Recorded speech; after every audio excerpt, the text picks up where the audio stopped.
Welcome to the College Football Insiders. I am Brennan Marcello. That is Chris Hummer. We got a lot on the books today as the college football season nears its end. The national championship game between Indiana and Miami is coming up Monday night in Coral Gables, but there's a lot going on that'll continue to go on throughout the month and throughout the offseason as we enter it, especially through the transfer portal, players landing at their new schools, and of course, people will start ramping up for spring practice. We've also got players entering the draft, some deciding to stay at their school, and that's where we're going to start today. Big news out of Oregon. Quarterback Dante Moore announcing earlier this week that he's going to remain there at Oregon. An interesting development. This is a quarterback who a lot of people projected to be selected high, not necessarily number one, but his season didn't end the way he wanted to. They're blown out by Indiana in the semifinals. They're in the Peach Bowl. Someone who's completed nearly 72% of his passes this year through 30 touchdowns against 10 interceptions. And then also you have to consider that Nebraska quarterback Dylan Raiola is transferring in there at Oregon. So it's an interesting situation here. But Chris, Dante Moore returning to Oregon, does this mean that the Ducks are going to be contenders once again next season? What does this mean for the program? I think Oregon's earned contender status until they lose it, at least for a couple more seasons with the way they've recruited. I think they've had three straight top five recruiting classes. They continue to really clean up in the portal. And I think Dante Moore certainly cements them as one of the two or three favorites going into next year. I mean, he's as good as a quarterback as theirs in the country. As the 2026 quarterback class kind of fell apart in terms of the NFL draft, he was the guy that rocketed up draft boards. I know it was a rough night against Indiana, but he's been excellent all year, and he might be the most skilled passer in the entire country. And I think with him fronting Oregon's offense next year, that is certainly one of the more dangerous teams in the country. Obviously, I think a lot of this will depend on how the coordinator change moving from Will Stein to Drew Maringer goes. Also, they have to replace a lot of key offensive pieces. But Dante Moore might be, I don't know, Brandon, what would you say? He's one of the best passers to return to college and pass in the draft that we've seen in a long time. I think the most recent person that comes to mind for me is like a Sam Bradford or an Andrew Luck, like that kind of decision. And it's a huge deal for Oregon. Yeah, I completely just figured that he was going to enter the NFL draft. When we saw the news yesterday, hey, he's making an announcement here in about an hour. I was like, okay, well, this doesn't sound good for Oregon, but he surprised everybody, I think, in a lot of ways, especially on the heels of the Dylan Raiola news of him choosing Oregon. I mean, Chris, you've been reporting on Dylan Raiola quite a bit the last couple of years, or last few years, I should say. And, there were rumors last year even about Dante Moore and Dylan Raiola and looking at Oregon. And then this year, Dylan Raiola enters the portal once again, and you're thinking, well, this makes sense because Dante Moore is probably going to enter the NFL draft. But instead, Dante is staying there, and Dylan Raiola is coming in. Do you get the sense that Dylan Raiola knew that this was the plan coming in, or what's your take on this? Is Dylan ready to sit out a year? He certainly knew it was a possibility. This is something I've actually been hearing about Dylan Raiola since like early December, essentially, that he wanted to go to Oregon, even if that meant sitting behind Dante Moore for a year. Matt Zenitz and I reported that a couple days ago, that Dylan Raiola was trending towards Oregon and willing to sit behind Dante Moore if he had to. And I think that's what we're obviously leading up to. I think Dylan Raiola is quite content to use his redshirt year this year, be on a contender. I think that was a big thing for him. He wanted to be at Oregon. He wanted to be in an annual contender and kind of jump in that developmental pool that they've had at Oregon. We've now seen Dylan Gabriel, Bo Nix, and Dante Moore transfer in and emerge as likely early round draft picks. Obviously, we'll see what happens with Dante Moore next year, but he already projects as a first rounder going into next season. And Dylan Raiola wants a piece of that. Dylan Raiola wants to be in that environment, and he was willing to do it even if Dante Moore came back. And frankly, like Dante, real quick, Brandon. My pushback on that, though, is Will Stein, the OC's gone. He's going to Kentucky, and you could see like how people respect him. He's pulling in some amazing transfer portal players to Kentucky. So what makes Dylan Raiola, for that matter, think that things will continue the way they have been on offense despite Will Stein leaving? Trust in Drew Maringer, trust in Dan Lanning, trust in the offensive pieces around Oregon. I mean, this is still one of the most talented rosters in the country. And I'm just telling you, this is how Dylan Raiola and his camp has felt about this since early December, even after the Will Stein news happened. Like, this is the scenario they wanted to go to Oregon with. Would Dylan Raiola prefer to start this year? I'm sure he would, but he was always willing to sit behind Dante Moore. And that was frankly part of their pitch selling themselves to Oregon. Like Dylan Raiola wanted to go to Oregon. They've been pitching themselves to Oregon. Like this is the destination they've had in mind the entire time. Louisville was a small part of his transfer process, but in reality, they had their eyes set on Eugene. And this is a situation where Dylan Raiola essentially got what he wanted. And it's not the worst thing in the world for him to sit. I don't know what he's getting paid next year. I know, Brandon, you know as well as I do that he was making 3.5 at Nebraska this year. I would imagine that number comes down, but he's probably making over seven figures to be a backup this year, which isn't a bad job. And frankly, like as Matt and I had been reporting the last like week or so, Dante Moore was always 50-50 to go to the draft. It was far from a guarantee for him to leave. I think those around Eugene were optimistic he would come back. And I know it surprised a lot of people yesterday, but like this was all part of a series of events, hypotheticals and possibilities that was very realistic. And it played out that way for both Dylan Raiola and Dante Moore. Yeah, it's just as fascinating, and being able to explain that to the viewers. You just look at it from a 30,000 foot view, and you're like, why the heck is Dylan Raiola going to Oregon, knowing that he's going to sit behind him? But that's some fascinating insight there from Chris. Well, Brandon, reporting. just think about it this way. I mean, Dante Moore did it 2 years ago. Like Dante Moore was a five-star recruit. Dante Moore started at UCLA as a true freshman. Dante Moore went in the portal, and Dante Moore sat behind Dylan Gabriel for a year before taking the reins and emerging as what would have been probably the number 2 overall pick in the draft had he left. Dylan Raiola sees a similar path. And I think on the Dante Moore front, people need to remember, I have not reported this out to the point where I know what he's making next year. But given the market for high level quarterbacks, he's likely making over $4 million a year next year. And like, that's not a bad consolation prize to stay in college, get to hang out around Phil Knight for a little longer. Like, I'm sure there's a Nike deal coming his way post college too. Like, the scenario and the path for Dante Moore to come back to college makes a lot more sense now than it did 10 years ago, given the environment of college athletics. Also, we do have some Oregon Ducks going pro. Kenyon Sadiq, tight end, and Dylan Thieneman also heading to the draft. Thoughts on those two going to the pros? I mean, Dylan Thieneman is one of my favorite players in college football to watch the last 3 years, ever since he emerged at Purdue. He just covers so much ground in the secondary. That'll be a hole for Oregon. But in the case of the tight end room, I mean, we talk about just reloading, and Jamari Johnson's still in Oregon. He had 32 catches this year for 510 yards and 3 touchdowns.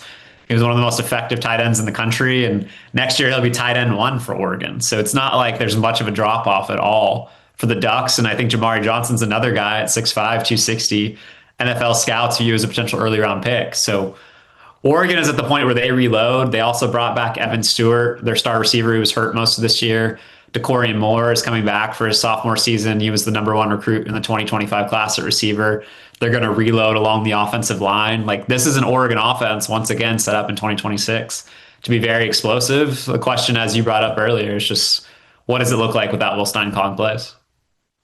Yeah, this was a roster going into the year that was young and was very much, as you say, reloading. And I think it's a lot like some people, including me. I was kind of low on the Ducks. I was like, I don't see this team getting to the playoffs as a lot of people thought. But that team obviously came together fast, quickly. And goodness, your only losses are to Indiana, which might end up winning the national championship here. And, I real quick, I don't understand all this chatter about Dan Lanning going, are we sure he's the right fit at Oregon? He keeps getting blown out in the playoffs. It's like, the guy is making the playoffs. He's making the Big Ten championship game a year ago.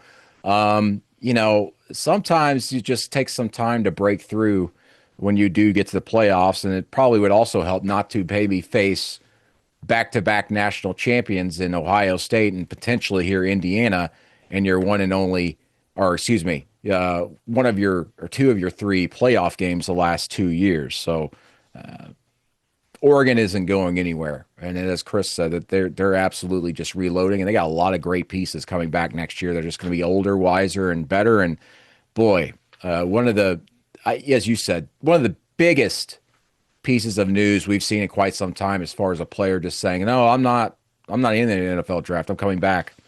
In Dante Moore. Okay, so we're going to come back. We're going to talk more here, I think, here about some NFL draft news, especially when we look at linebacker Harold Perkins going to the NFL draft after an up and down, I would say, some confusing situation at LSU, and then maybe some other notable decisions here when we get back after this.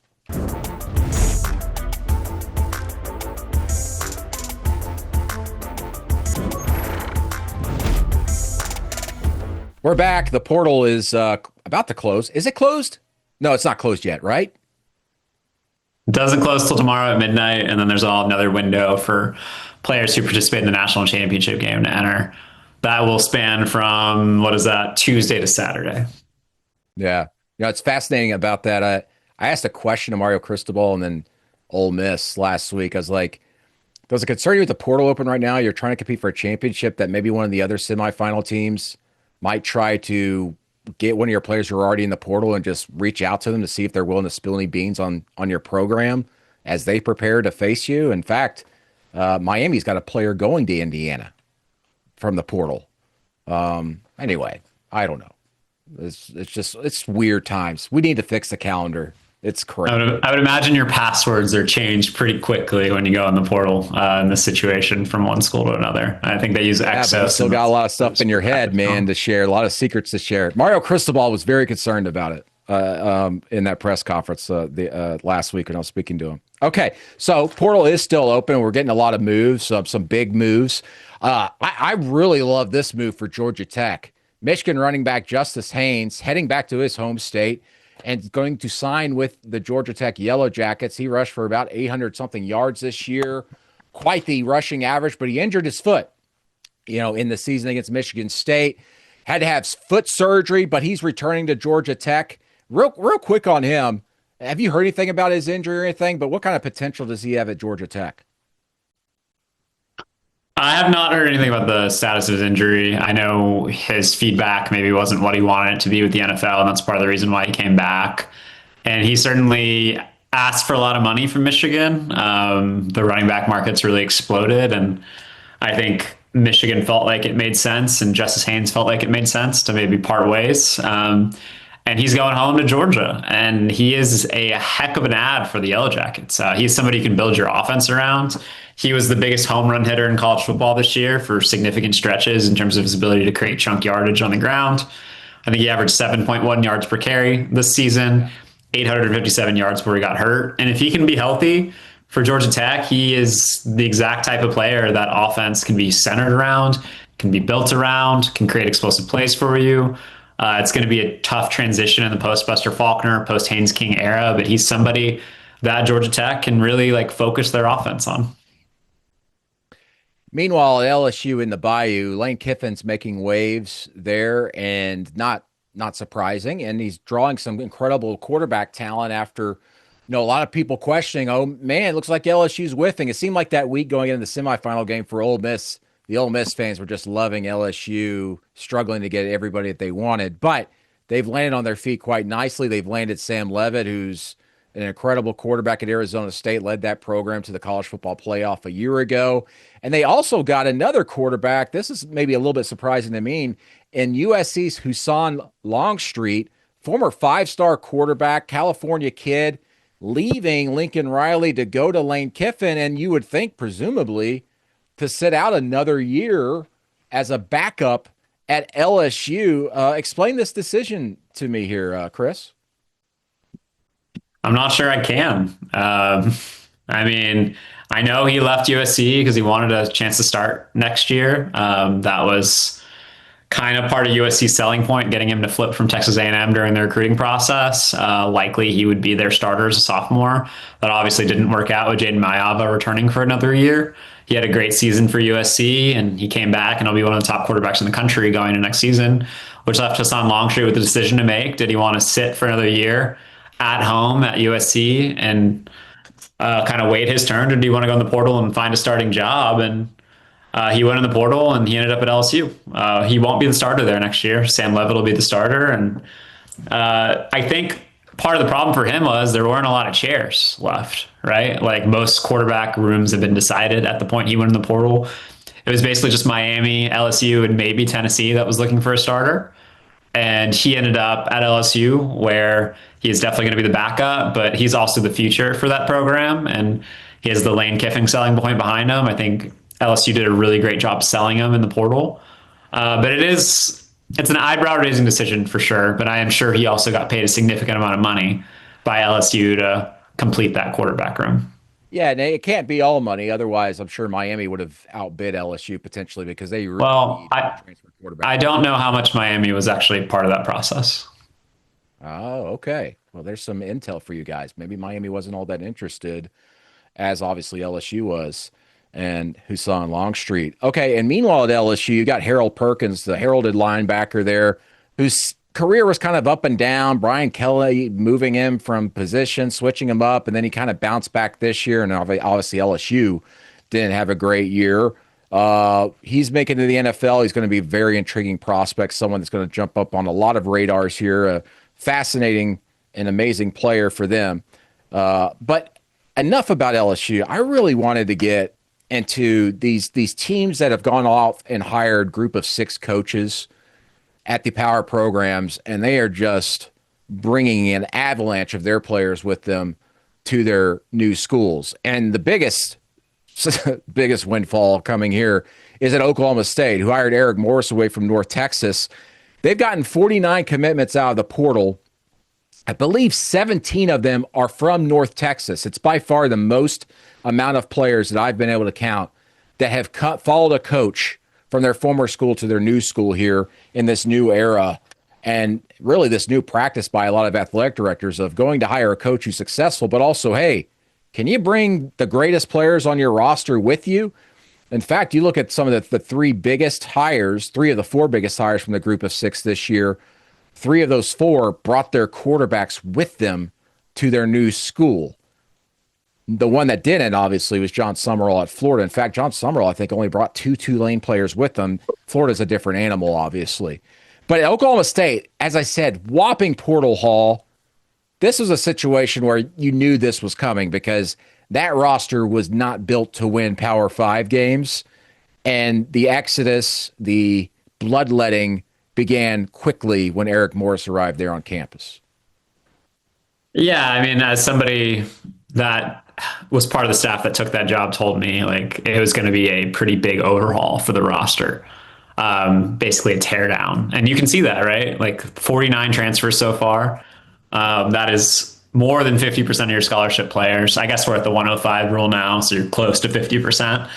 And I think this is probably the closest thing we've seen to the Curt Cignetti model, with a head coach taking a significant number of his players, his best players, and going to a power program. Curt Cignetti obviously did it from James Madison to Indiana. I think it's going to be a very high bar for Oklahoma State to clear in terms of that. I think that would be very difficult to repeat.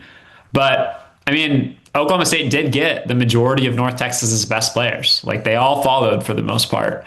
We all know about Drew Mestemaker, the quarterback, Wyatt Young, the receiver. Yeah, and that's the key. That's the key difference here is that, you know, Curt Cignetti brought 13 players with him from James Madison, but not the quarterback, obviously. And he went off and got a great quarterback in Curtis Rourke. But this is a situation where Eric Morris is bringing back his quarterback, Drew Mestemaker, who is just absolutely breaking records this past year. His quarterback, Drew Mestemaker, who I know Cooper Patagna, our guy at 24/7 and CBS, who does our rankings, loves, uses a potential future first-round pick, as evidenced by the 98 grade he gave him in the portal. Not only that, they got Caleb Hawkins in, who led all running backs nationally in touchdowns this year. But it wasn't just North Texas players. I think this staff has done a really nice job mining the portal and finding key fits elsewhere on the roster. Israel Polk from Akron is coming in at receiver. I know they're very high on him. Jacob Sexton coming over from Oklahoma as an offensive lineman with starting caliber experience. Donovan Green at tight end coming over from LSU. They have James Williams coming over from Florida State off the edge, a player who was really, really productive for Nebraska 2 years ago. You can go up and down that roster, and there are like additions outside of that core group from North Texas that have come in that really give this roster a fighting chance. I didn't mention Chris Barnes from Wake Forest. If you talk to personnel staffers across the country, he was one of their favorite under the radar players in the portal this year. North Texas managed to grab him. They're going to have a really deep receiver room, one of the best quarterbacks in the country, one of the best running backs in the country, and a defense under Skylar Cassidy, the defensive coordinator, that's got a lot of pieces to work with. This is an Oklahoma State roster that can be pretty competitive pretty quickly. So, would you say Oklahoma State's a winner in the portal this cycle? Well, they went from being one of the worst teams in the Power Four to being a team that I think has a chance. I don't know about competing for a Big 12 championship next year, but would it shock me if Oklahoma State won 8 or 9 games next year? It wouldn't. So, yeah, huge winner. I'm sure fans, those Stillwater are very happy. I know the Mike Gundy era brought a lot of smiles in Stillwater. I'm going to remember his quotes forever, but I think this made sense as the time to turn the page, and they did it in a way with Eric Morris that I think is going to be very beneficial for the program. Yeah, and now he's doing videos promoting Oklahoma State wrestling. Strange stuff. Go look it up, folks. Real quick, give me 2 or 3 other schools, just real quick here, that you consider a winner or a loser in the transfer portal. Texas has to be a winner. Cam Coleman, obviously, coming in. They have, I think, 7 other 4-star prospects in the portal that have committed to them. They're a huge winner. LSU's been a winner early under Lane Kiffin. They had to be with as much money they spent. Should mention with Texas, they're in it for Jordan Seaton, the Colorado offensive lineman. LSU's been a team that's been brought up for him. So those are 2 teams I would point to early as pretty big winners, LSU and Texas. Indiana's got 17 transfer portal commitments right now. They're number 6 in the country, so they're reloading, especially in offense. It's going to be losing quite a bit going into next season, but they got Josh Hoover, the TCU quarterback, with a lot of experience, a lot of production. So Kurt Cignetti just continues to reload with experience and production, which has always been his MO, which, by the way, shameless plug, I've got a story on that, on their reload and how they built this roster in Indiana at cbssports.com today. All right, much more. We're going to say goodbye to Chris Hummer from this segment. We're going to bring in our Richard Johnson to talk about Notre Dame and the crazy offseason they've already had.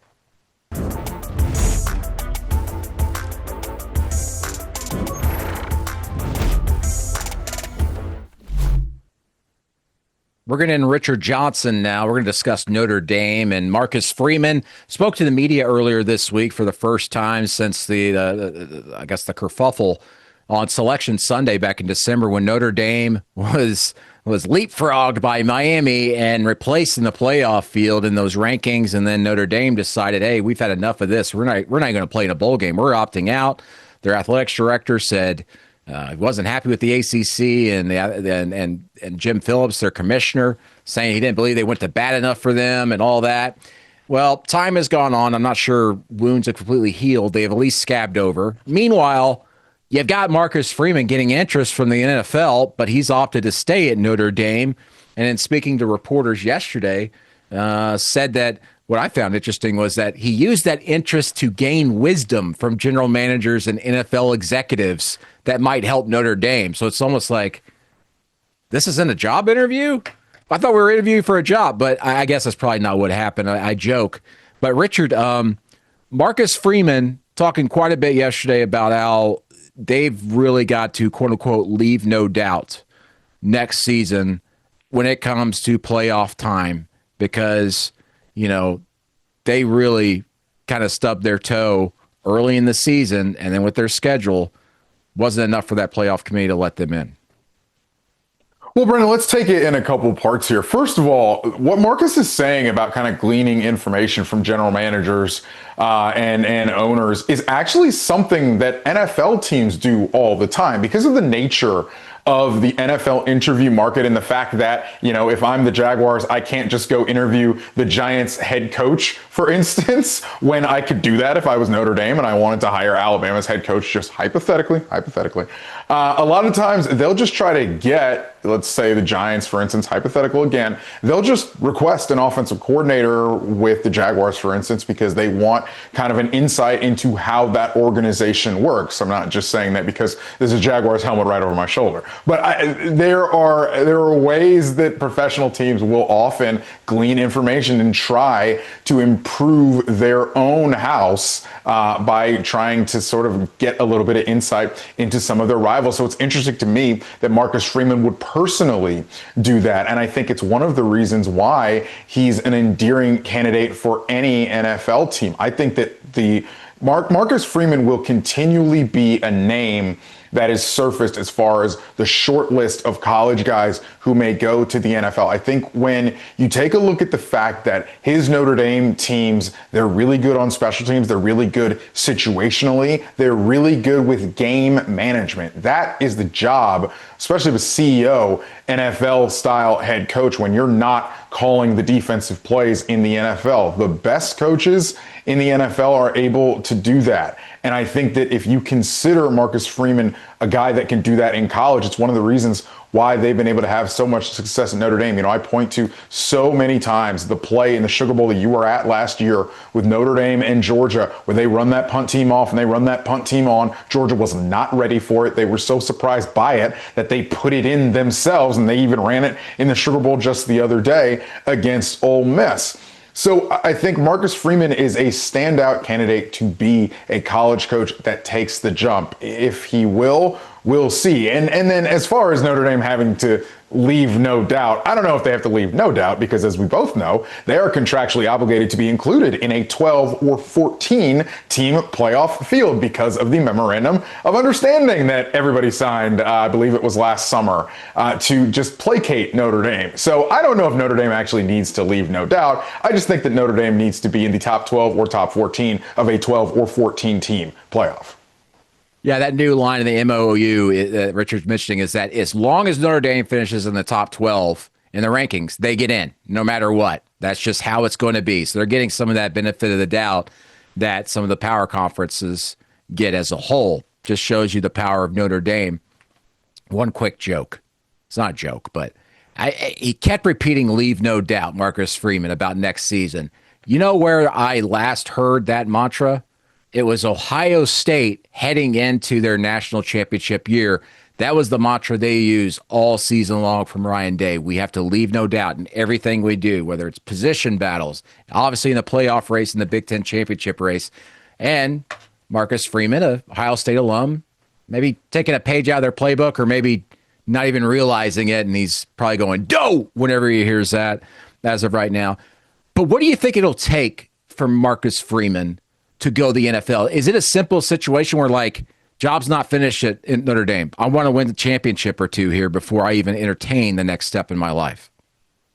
Yeah, I think there's a little bit of that. I also think it's got to be the right NFL job, because I think Marcus Freeman understands that he will be coveted by the NFL. This is the second year in a row that he's gotten at least some burn from NFL circles. So as long as Notre Dame doesn't bottom out, I think it's pretty clear that Marcus Freeman will be able to pick his spot. If I was Marcus Freeman, just like if I was any coach taking a look at an NFL job right now, obviously it starts and ends with the quarterback. Who is the quarterback, or what is the architecture that we have, whether salary cap wise or draft capital, to go get a quarterback, is probably how I would say it. You need an organization that has a proven track record of winning. You need an organization that has a proven track record of stability.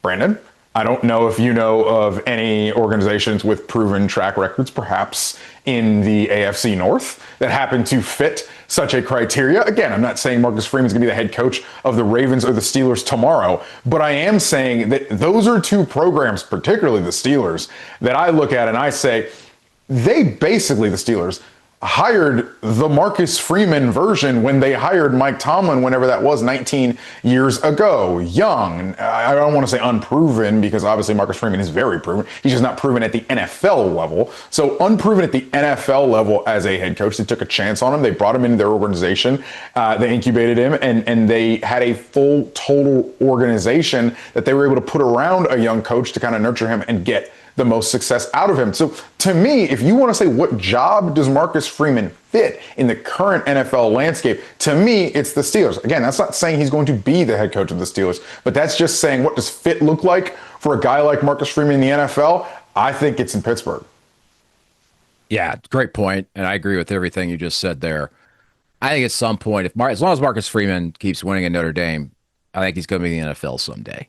It just fits his mindset, and as you said, he's an incredible game day CEO and CEO of that program overall. He's kind of the model coach you want nowadays in this new landscape of college football. I think he's the perfect coach when you talk about college football, and as a result, that will translate in this new model to the NFL very well. Okay. Now, we're going to talk about the national championship, but we're going to do so after we take this quick break.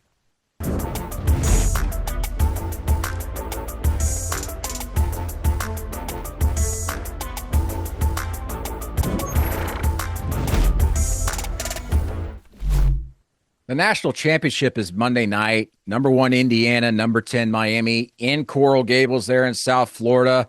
Miami's gotten to sleep in their own beds for the last week. They don't have to go to any weird flights or anything like that and get welcomed at the airport and wave at the cameras and everything. They just sleeping in their own beds. They're playing a home game.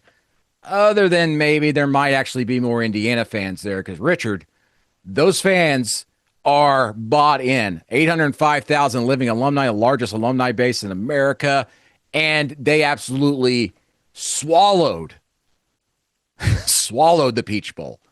Maybe I had a friend who was there. I wasn't there. Our John Talty was there.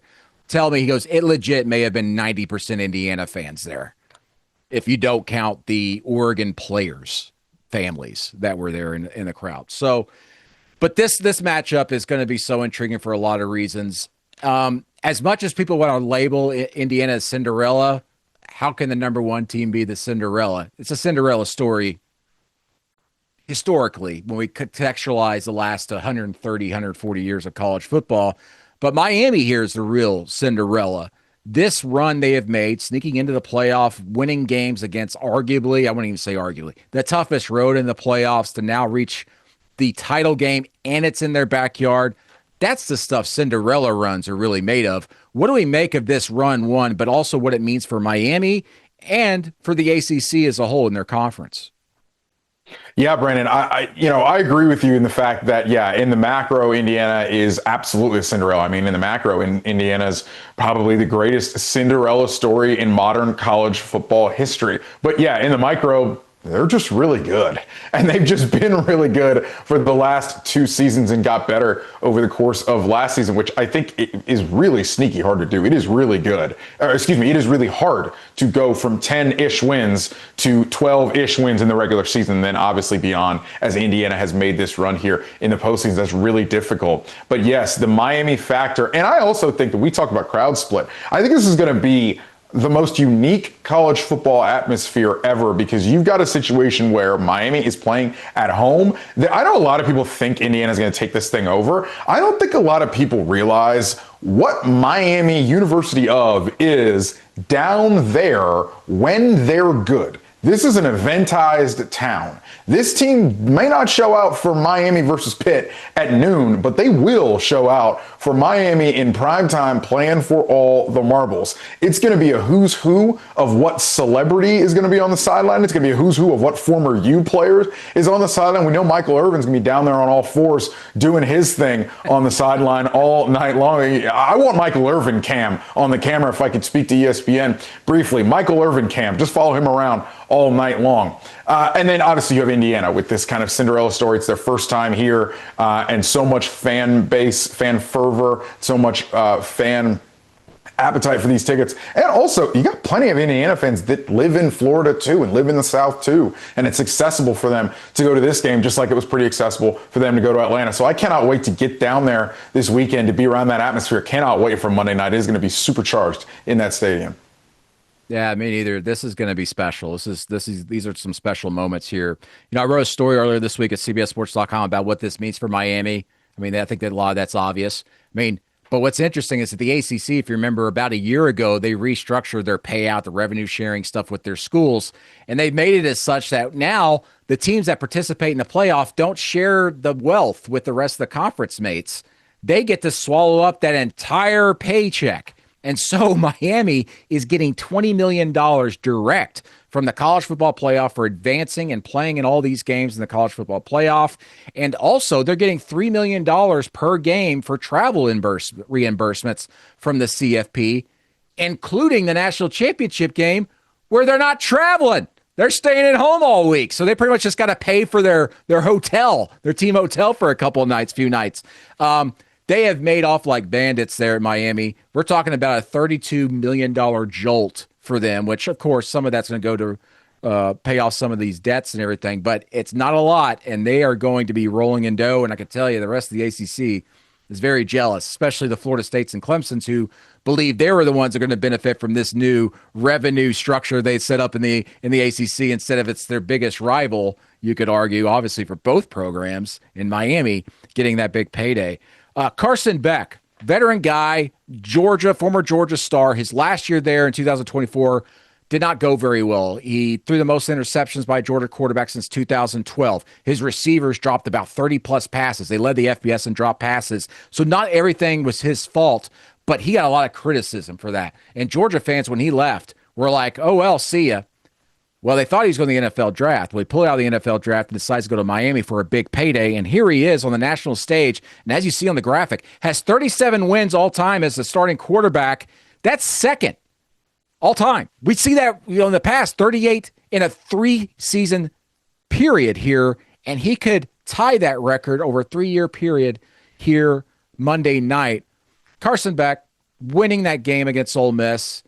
I hate saying the word moxie, but he showed moxie, and his decision-making on that final drive, I thought was fantastic and fabulous. The stuff that you want from a veteran quarterback, and when you don't want him to make mistakes, he's usually made some in the past. He didn't that night, and I think he finally, I want to say grew up, but he showed everybody what he could be and what he is now. Yeah, last year for Georgia, obviously playing behind kind of a leakier offensive line than he's got in front of him at Miami. That was the value proposition with Carson Beck, right? You put him behind a firmer offensive line and you were going to get the best out of him. It was an offensive line. 4 of 5 pieces were returning from last year. James Brockermeyer, the center, was the only new piece. And so you say, all right, you drop Carson Beck into this ecosystem and you keep him clean and he can be better. Now, I think that when we put up that graphic that has Fernando Mendoza and Carson Beck with basically the same completion percentage, we got to remember all completion percentages are not built the same. Carson Beck is a player who throws a lot of screens, throws a lot underneath. Miami's not exactly a team that pushes the ball vertically so much versus Mendoza, who, when you watch Mendoza, it's back shoulder, it's over the top, it's incredible accuracy from Fernando Mendoza as he's hitting his receivers. What I really think helps Beck out is the fact that Malachi Toney is just an absolute phenom. As an 18-year-old freshman, as we know, should be in high school right now, reclassified, and has gotten with the Canes. About halfway through the season, they realized this kid isn't just an intriguing talent. We can run our entire passing game through him. He has basically double the amount of targets of any other player on Miami's team. I believe Keelan Marion is second on the team with around 66 targets so far this season. Malachi Toney has just over 120. He's everything for them in the passing game. He's the sun, moon, and stars.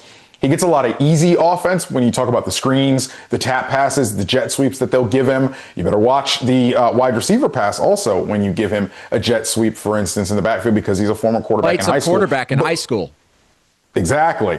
And then he also has a situation where he can just run vertical, slot fade, or straight go ball, and he can beat man coverage because he's incredible. And then he's got the footwork to execute option routes and pivot routes underneath. He has been just add water instant offense for Miami, and he's been an easy button for Carson Beck to press. That's going to be huge in this game, I think, because if Indiana is able to just rally up and tackle Tony, and he's not able to get loose and break your back like he did against Ole Miss, it could be a long day for Miami in the passing game because of what everything everything Indiana does post snap with all of its different disguises and blitzes and a lot of the different stunts and twists and stuff that they do post snap. They can really confuse Carson Beck. And I was on that field when Miami played Louisville back in October, and Carson Beck threw, I think it was 4 interceptions, including the last one where Louisville dropped a defensive lineman into coverage. Carson Beck was not expecting him to be there, and he threw the pick that ended up ending the game. Yeah, Malachi Tony, special talent. We all know that. Still wearing braces.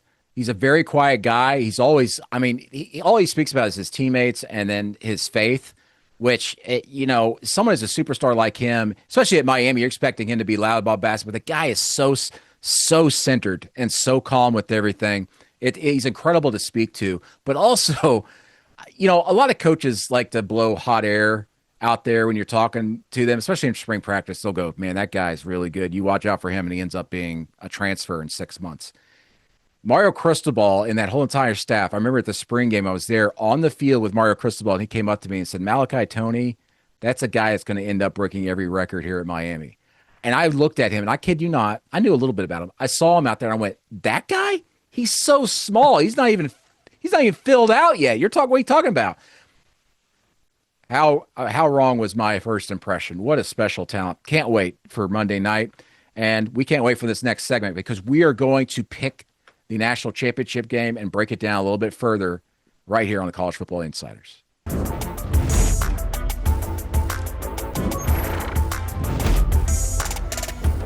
Okay, so Indiana is a huge favorite, things considering, especially when it's in Coral Gables against Miami here. They're 8.5-point favorites. Over-unders at 47.5. We're going to make the picks here, but let's just set the stage. This is going to be, an incredible scene just with their own eyes, but it's very difficult, hard for me still to believe that I'm going to see, Miami back in the playoffs, or even in a national championship game, I should say, but 2, Indiana, which it's one of the greatest college sports stories we've seen here in the last 40 years. And we're writing plenty about it at CBSSports.com. Today we got a story up at CBSSports.com about a lot of GMs out there looking at the Indiana blueprint and thinking, hey, could we duplicate that? And why they can't duplicate it, considering some of the secret ingredients that go on there at Indiana. Some fascinating insight from those folks. But for this game, the last 7 national championship games have been decided by double digits, Richard. Is this another one? Who you got? Indiana minus 8.5 against Miami. I got Indiana, Brendan, and I got them by 2 scores. I think at the end of the day, it is going to be Carson Beck who ends up throwing Miami out of this game. I don't really like to predict turnovers very often, but I think there are turnovers in this game because of what Indiana does post-snap in coverage to fool quarterbacks and fool offenses. I think they will fool Carson Beck a couple too many times in this game, and Indiana will get out to a lead. I don't know if it's going to be the lead that they got out to against Oregon, but I do think Indiana is going to win on possessions and win this game by 2 scores.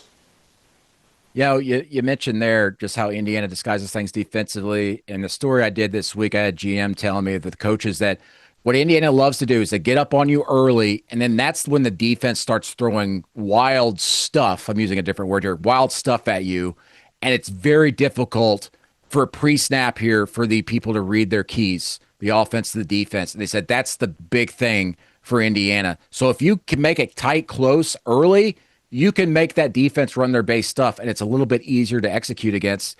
Iowa, Penn State were able to do that.